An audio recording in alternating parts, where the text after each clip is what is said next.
Guten Abend. Am Wochenende hatte Chemnitz noch ein friedliches Fest zu seinem 875-jährigen Bestehen feiern wollen. Jetzt steht die Stadt im Mittelpunkt einer Konfrontation voller Gewaltpotenzial.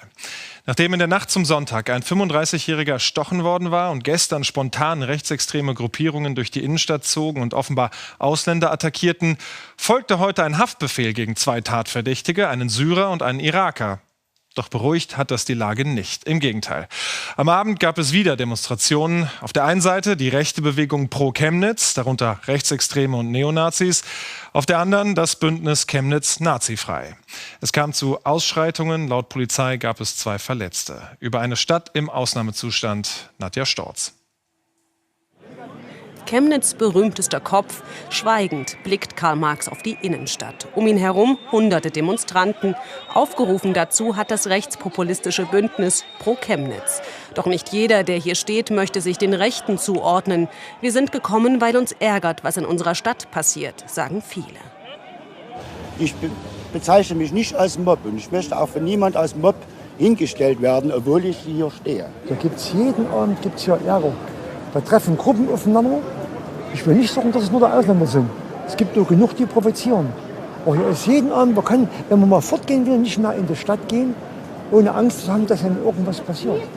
Ein paar 100 Meter weiter, getrennt durch Polizisten, demonstriert das linke Bündnis Chemnitz Nazifrei. Von mehr als 1000 Teilnehmern berichten Beobachter vor Ort. Darunter sind auch viele Chemnitzer, die Haltung zeigen wollten. Um zu zeigen, dass wir da sind, dass Leute was dagegen haben, wenn hier Leute denken, sie müssten alle über einen Kamm scheren und gegen Ausländer sein, obwohl Chemnitz eigentlich eine tolerante Stadt sein sollte.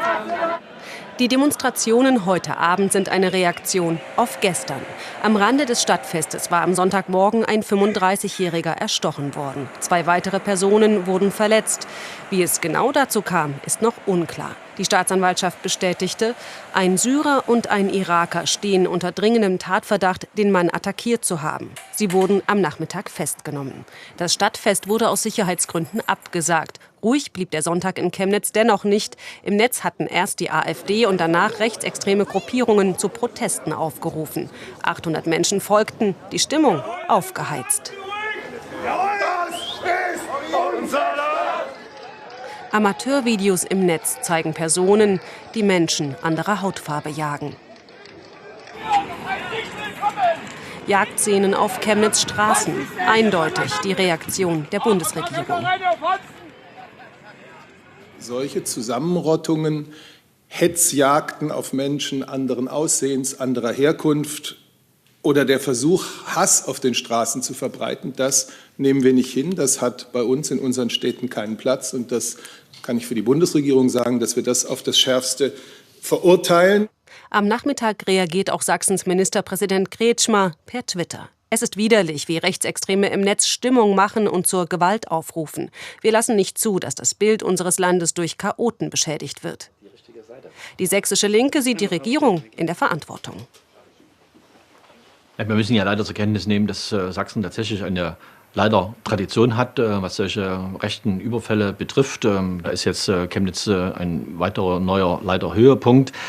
Es hat viel mit der Haltung zu tun. Es hat viel mit der Haltung der sächsischen Staatsregierung seit vielen Jahren zu tun. Das Negieren, das Abmoderieren, das Tolerieren von rechten Gedankengut. Wir haben da immer darauf aufmerksam gemacht.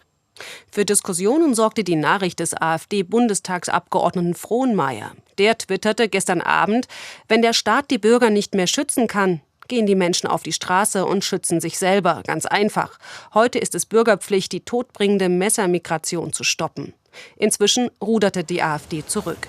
Wir sind nicht besonders glücklich über den Tweet, hieß es aus der Bundestagsfraktion. Zurück in Chemnitz heute Abend. Mehrere tausend Menschen haben sich einem rechten Demonstrationszug angeschlossen. Eine spannungsgeladene Stimmung. Die Polizei ist weiter im Einsatz, trennt linkes und rechtes Lager. Es kam zu Auseinandersetzungen. Mehrere Menschen wurden verletzt. Und Susanne Reichenbach ist für uns in Chemnitz vor Ort. Wie ist denn jetzt die Situation zur Stunde? Ja, inzwischen hat sich die Situation hier beruhigt. Auf dem Platz, den Sie gerade noch gesehen haben, mit mehreren tausend Demonstranten, sind jetzt kaum noch Menschen unterwegs. Die Polizei selbst, sie hat gesagt, sie war erstaunt, wie viele Leute diesem Aufruf von Pro Chemnitz gefolgt sind und heute hier mit demonstriert haben. Inzwischen sind noch vereinzelte kleinere Grüppchen in der Stadt unterwegs. Der Einsatz der Polizei ist noch nicht beendet. Der Hubschrauber kreist immer noch und es sind mehrere Polizeiwagen, die hier immer noch patrouillieren, weil sie die Leute Richtung Bahnhof, Richtung Parkplätze eskortieren, was eben auch zeigt, dass es nicht nur Chemnitzer waren, die heute hier auf die Straße gegangen sind. Sie sind aus mehreren Bundesländern angereist, die Leute, die hier demonstriert haben.